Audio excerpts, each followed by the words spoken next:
সুযোগ পাচ্ছে নতুন করে খেলাটা আবারও বিল্ড আপ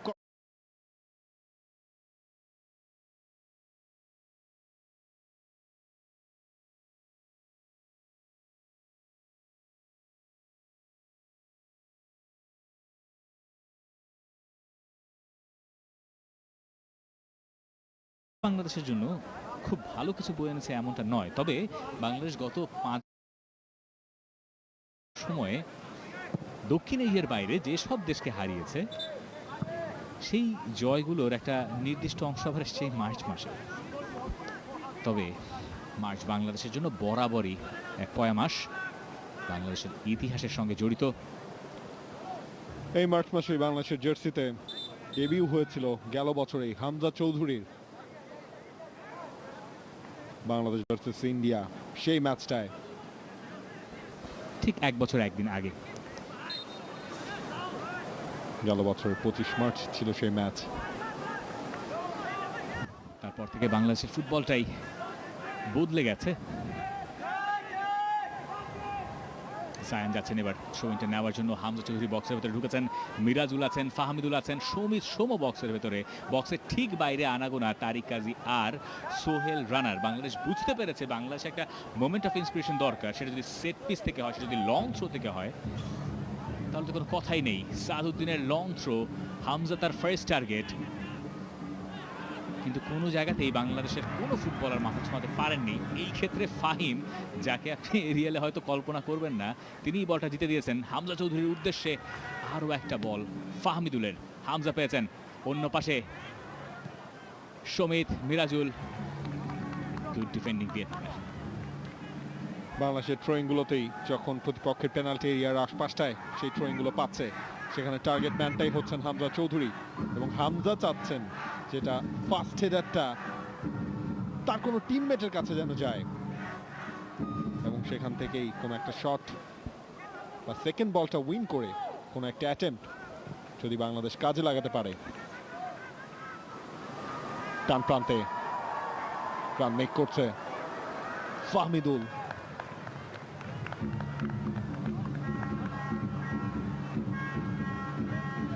বাউ ভানভি। এই লেফট ব্যাককে এখন পর্যন্ত আমরা খুব বেশি ওভারল্যাপ করতে দেখছি না, তবে ভিয়েতনামের সেই লেফট ব্যাক তিনি গোলও করতে পারেন। এবার কোয়ালিফায়ার্সে তার 2টা গোলও রয়েছে। যে কোয়ালিফায়ার্সে মালয়েশিয়া, নেপাল, লাওসের সঙ্গে একই গ্রুপে পড়েছিল ভিয়েতনাম, মালয়েশিয়ার কাছে তারা হেরে গিয়েছিল, তারা এশিয়ান কাপ থেকে ছিটকে পড়েছিল, কিন্তু তারপর জানা গেল মালয়েশিয়া তাদের বিপক্ষে ভিয়েতনামের সঙ্গে এমন ফুটবলার খেলেছেন যাদের খেলার কথা ছিল না। সে আলোচনা আসছে পরে, কারণ ভিয়েতনাম আরো একবার চোখ রাঙাচ্ছে, আর বাংলাদেশ সেখানে ঢুকছে। ঢুকতে ঢুকতে বাংলাদেশের জালে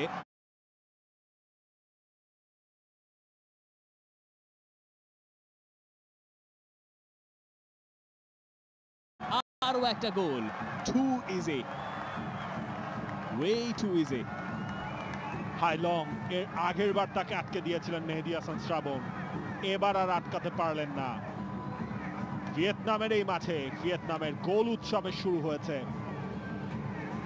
এই জায়গায় বাংলাদেশের ডিফেন্স লাইনটাকে যথেষ্ট ভালনারেবল মনে হচ্ছিল। একেবারেই কোনো স্ট্রাকচারে ছিল না বাংলাদেশ দল, এবং সেখান থেকেই হাই লং এমন উচ্চতায় ভিয়েতনামকে নিয়ে গেলেন, এখান থেকে বাংলাদেশের বোধহয় আর কোনো সুযোগ নেই। ক্যাজুয়াল ডিফেন্ডিং, দুজন মিলে ক্লোজ ডাউন করার চেষ্টা করছিলেন, কিন্তু সেই অ্যাঙ্গেল আটকানো যায়নি, এবং যে অ্যাঙ্গেল দিয়ে মারলে গোলটা হবে ঠিক সেদিক দিয়েই মেরেছেন হাইলং। ফিনিশিং এর দিক থেকে বিচার করলে ইটস এ ব্রিলিয়েন্ট ফিনিশিং, এবং তিনি বলছেন ঘুমিয়ে পড়ার সময় হয়েছে, সম্ভবত তাই। ফাহমিদুল এবং তারিক কাজী দুজনকে খাইয়ে সেই হাইলং থার্ড গোল টেনে দিলেন ভিয়েতনামকে। 8-18-38 বাংলাদেশের 3টা গোল যে কনসিড করেছে সেই সময়টা, অর্থাৎ ফার্স্ট হাফের প্রতিটা 10 মিনিটের স্পেলে প্রথম দিকে 2টা, মাঝখানে বাংলাদেশ বেশ খানিকটা সময় সেই গোল থেকে নিজেদেরকে দূরে রেখেছিল। এবার তারাও আর পারল না হামজা চৌধুরী। ফাউল কল করা হয়েছে।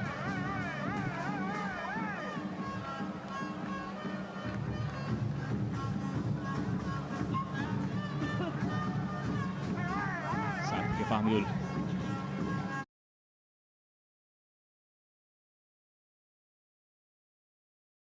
সোহেল, হামজা,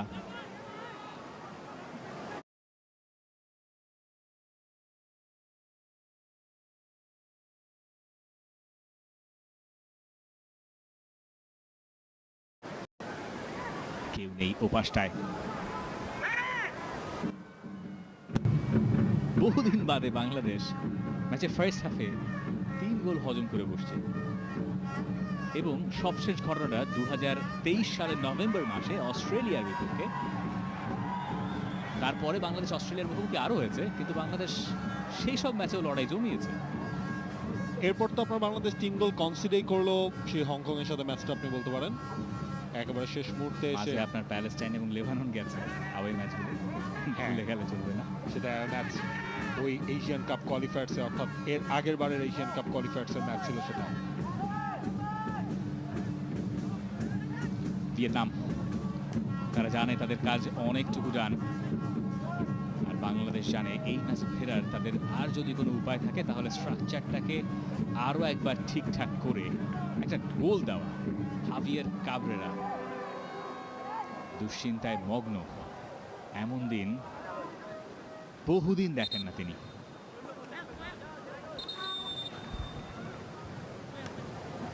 বাংলাদেশের ডাগ আউটে 37টা ম্যাচ কোচিং করিয়েছেন, 10 জয়, 10 ড্র এবং 17টা হার তার রেকর্ড বুকে রয়েছে। এবং এই পর্যন্ত তার সাকসেস যদি আপনি হিসেব করেন 2023 সাফ, সেখানে বাংলাদেশকে সেমিফাইনালে পৌঁছে দেয়া, ঘরের মাঠে ইন্ডিয়াকে হারানো, এই দুটাই আসলে রিমার্কেবল মোমেন্ট হিসেবে আপনি বলতে পারবেন। বাংলাদেশ দল এই মুহূর্তে ধুচ্ছে, তারই কাজীও কিছুটা মোর্চে পড়েছে বলে মনে হচ্ছে। টাচ বা সবকিছু মিলিয়ে এই মুহূর্তে বাংলাদেশ পুরোপুরি একটা 5 ব্যাকে শিফট করেছে। ফাহমিদুল একেবারেই নেমে গেছে এবং অফসাইডের ট্র্যাপটা ঠিকঠাক মতো এই ক্ষেত্রে অন্তত কাজ করার কথা, হয়েছেও বটে।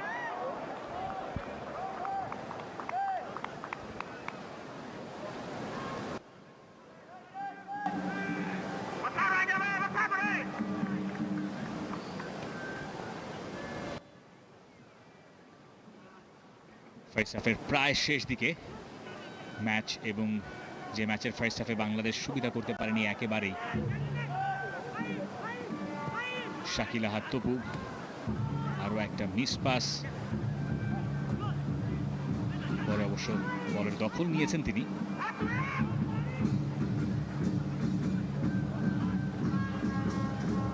মুরসালিনের না থাকাটাও বাংলাদেশকে ভুগিয়েছে এই ফার্স্ট হাফে। আমি এই ম্যাচে মিস করছি রাকিবের সেই স্পিড, একটা উইং ধরে রাকিবের সেই মুভমেন্ট গুলো,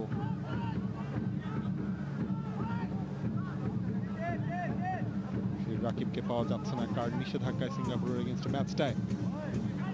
সে কারণে হাভিয়ার কাবরেরা এই ম্যাচেও তাকে রাখেননি, লজিক্যাল, কারণ এই ম্যাচটা যেহেতু প্রস্তুতি সেই ম্যাচের। বাংলাদেশের ডিফেন্স লাইনে আরো একটা সাপ্লাই, এবারও ক্লিয়ার হলো সাদউদ্দিন, তিনি ক্লিয়ার করলেন।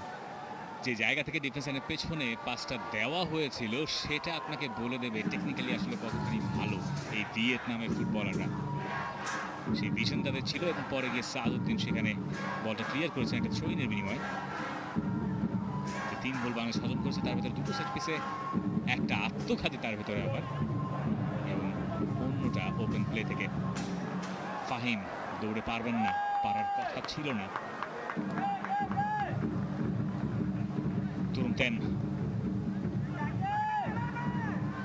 সেকেন্ড হাফে হাভিয়ার কাবরেরা নিশ্চয়ই পরিবর্তন আনতে চাইবেন।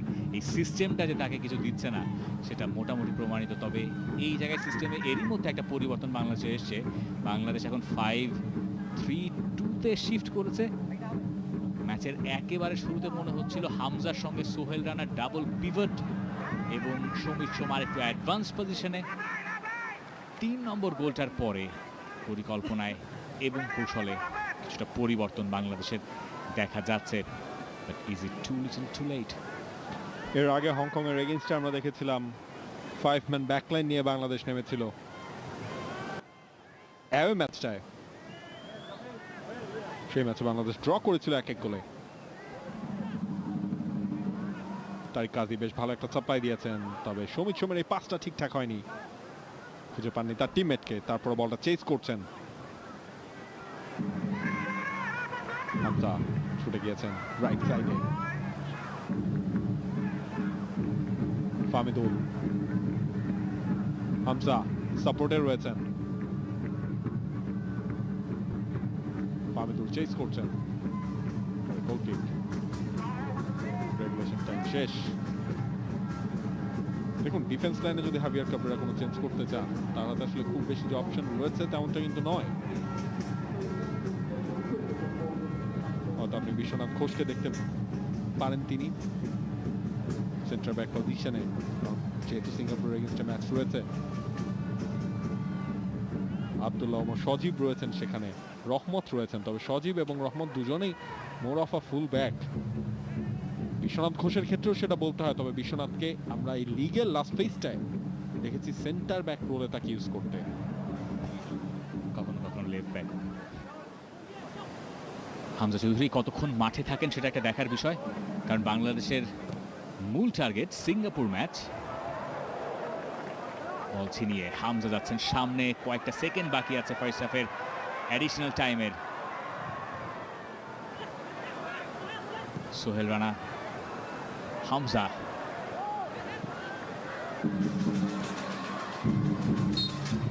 রেফারি জানিয়ে দিলেন সময় আর নাই। ফার্স্ট হাফটা বাংলাদেশের গেল দুঃস্বপ্নের মতো।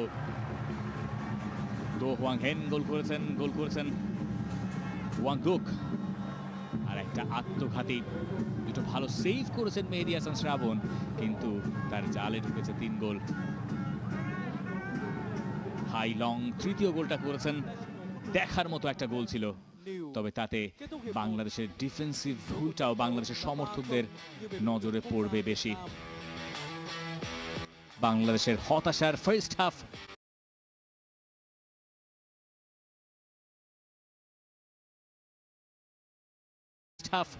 শেষ হলো ভিয়েতনামের কাছে।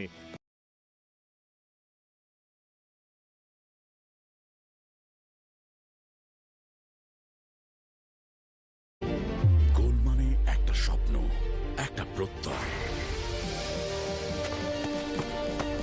লক্ষ্য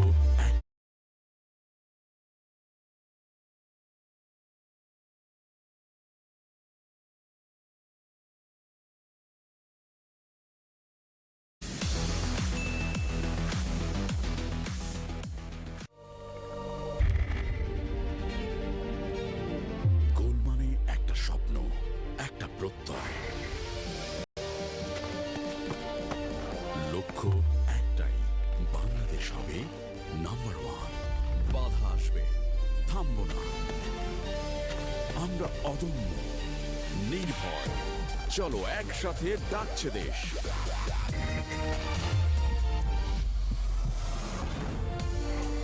গরিব বাংলাদেশ।